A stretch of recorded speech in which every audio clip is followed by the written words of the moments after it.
شروع اللہ کا نام لے کر جو بڑا مہربان نہایت رحم والا ہے۔ الف لام را، یہ حکمت والی کتاب کی آیتیں ہیں۔ کیا لوگوں کو تعجب ہوا کہ ہم نے انہی میں سے ایک شخص کو حکم بھیجا کہ لوگوں کو ڈر سنا دو اور ایمان لانے والوں کو خوشخبری دے دو کہ ان کے پروردگار کے ہاں ان کا سچا درجہ ہے۔ ایسے شخص کی نسبت کافر کہتے ہیں کہ یہ تو کھلا جادوگر ہے۔ تمہارا پروردگار تو اللہ ہی ہے جس نے آسمان اور زمین 6 دن میں بنائے، پھر عرش پر جلوہ افروز ہوا۔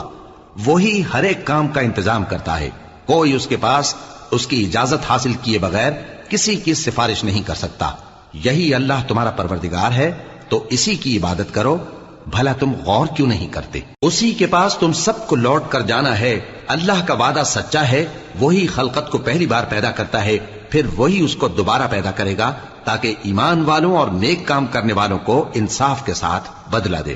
اور جو کافر ہیں ان کے لیے پینے کو نہایت کھولتا پانی اور درد دینے والا عذاب ہوگا، کیونکہ وہ کفر کرتے تھے۔ وہی تو ہے جس نے سورج کو خوب روشن اور چاند کو بھی منور بنایا اور چاند کی منزلیں مقرر کی تاکہ تم برسوں کا شمار اور کاموں کا حساب معلوم کرو۔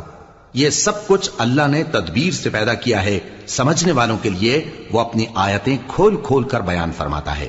رات اور دن کے ایک دوسرے کے پیچھے آنے جانے میں اور جو چیزیں اللہ نے آسمان اور زمین میں پیدا کی ہیں سب میں ڈرنے والوں کے لیے نشانیاں ہیں۔ جن لوگوں کو ہم سے ملنے کی توقع نہیں اور دنیا کی زندگی سے خوش اور اسی پر مطمئن ہو بیٹھے اور ہماری نشانیوں سے غافل ہو رہی ہیں، ان کا ٹھکانہ ان اعمال کے سبب جو وہ کرتے ہیں دوزخ ہے۔ اور جو لوگ ایمان لائے اور نیک کام کرتے رہے ان کو ان کا پروردگار ان کے ایمان کی وجہ سے جنتوں میں پہنچا دے گا۔ ان کے نیچے نعمت کے باغوں میں نہریں بہ رہی ہوں گی۔ جب وہ ان میں ان کی نعمتوں کو دیکھیں گے تو بے ساختہ کہیں گے سبحان اللہ، اور آپس میں ان کی دعا سلام علیکم ہوگی، اور ان کا آخری قول یہ ہوگا کہ اللہ رب العالمین کی حمد اور اس کا شکر ہے۔